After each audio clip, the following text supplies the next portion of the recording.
Nitafa tamin'ny mpanao gazety avy eto Madagasikara moa tamin'ny alalan'ny antso antarobiky tamin'ity androany ity ny filoha teo aloha marika Ravalomanana nandritra izany no nilazany ny toeran'ny Ankolafy Ravalomanana momba ny fifidianana tsy mbola manana fanapahan-kevitra iraisana ny Ankolafy Ravalomanana momba ny fanohanana kandida ho filoham-pirenena raha ny nambarany.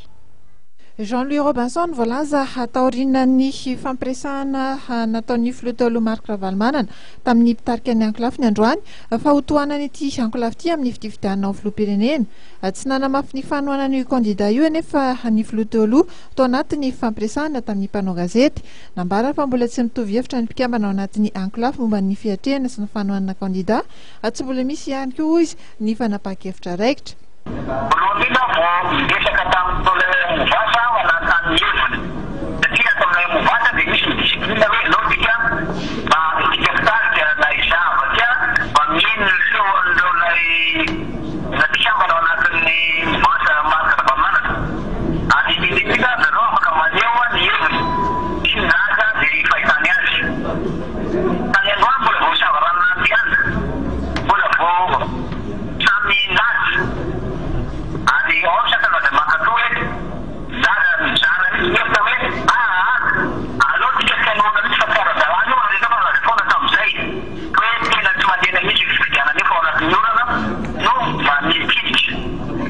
Mikasika ny fanapahan-kevitry ny troikany SADC momba ny fodiana eto Madagasikara dia nilaza i Marc Ravalomanana fa tsy fampirarahana amin'ny SADC mikasika ny fodiany.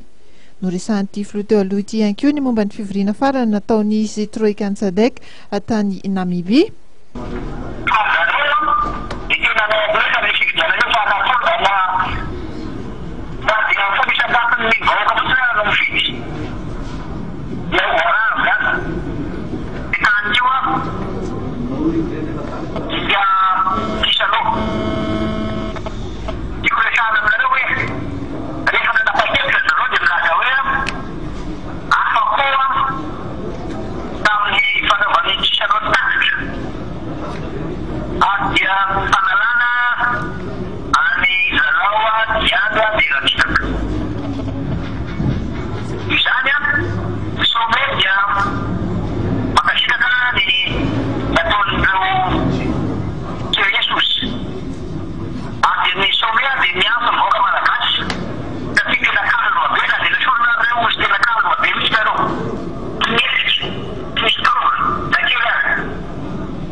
Nambarany filoha teo aloha fa misy hatrany ny fampiresahana ataon'ny filoha Didier Ratsiraka, Zafy Albert ary ny filoha sasany eo amin'ny SADC ary Atsoatsy no nanambarany fa hamoahana ny fanapahan-kevitra raikitra ny Ankolafy Ravalomanana mikasika ny fifidianana.